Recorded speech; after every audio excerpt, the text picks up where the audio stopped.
عليكم ورحمة الله وبركاته. معاكم أحمد عصام، طبعا في سلسلة جديدة من سلسلة مغامرات على البحار. احنا في الحلقة الأولى. أحب أعرفكم بنفسي، أنا أحمد عصام أحمد شكري إبراهيم عبد الحميد. أتمنى قبل ما أكلمكم تعملوا سبسكرايب ومشاركة ولايك، وتكتبوا لنا تعليقكم ورأيكم في السلسلة عشان أعرف إن أنا أكمل السلسلة أو لأ. اولا انا هبدا بمغامره اسمها مغامره في اعماق على البحر.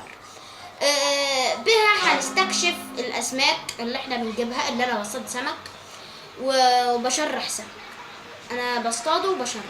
والنهارده في الحلقه الاولى هوريكم السمك اللي انا صياد. اولا يعني انا واصطدت مجموعه من السمك وعايز اوريها لكم. والنهارده مش هوريها لكم علشان لا النهارده مش هوريكم، يعني مش هاخدكم معاكم مش هاخدكم معايا في مشاركتي في، يعني مش هتشاركوني في البحار او في المغامره على البحر. بس يعني النهارده هوريكم السمك اللي انا جبته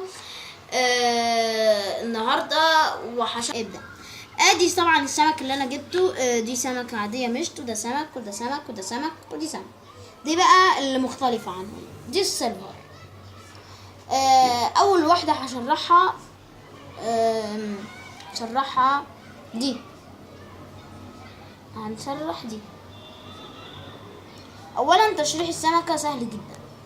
انت ما بتعملش حاجة. اول حاجة تعملها عشان يعني هقول لك الطريقه انك تشرح سمكه، وبعدين انت تبقى تشرح لو جبتك سمكه صغيره كده، عشان مش ينفع اشرحها. عشان اولا بتجيب اول حاجه بتقطع الحته دي، بعدين بتجيب عارف دي كده اهي بتقطعها، والاتنين دول بيتقطعوا ودول برضو بتتقطع، ثم بتيجي من هنا وبتقطع الحته دي، وبعدين بتيجي من الناحيه دي وبتقعد تقطع كده، وبعدين تقوم فاسخها كده.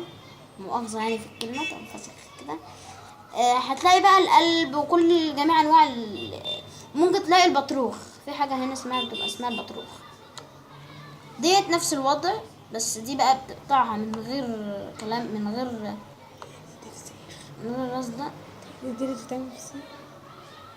دي طبعا يعني دي مش ممكن واحد يفتكر ان دي بولت او طابو او لا، دي حاجه اسمها سيلفر، ما بتتعملش يعني. ممكن الناس تقول انها تتعمل فسيخ، بس هي ما بتتعملش فسيخ. يعني الغبي اللي بيقول كده. فبتتقطع، نقطعها من هنا، من اول هنا لحد ديلها، ومن ظهرها، ومن هنا برضو لحد اخر ظهرها كده برضو. وبعدين بنبدا فسخها تاني برضو، لا مؤاخذه بالكلمه. وبنبدا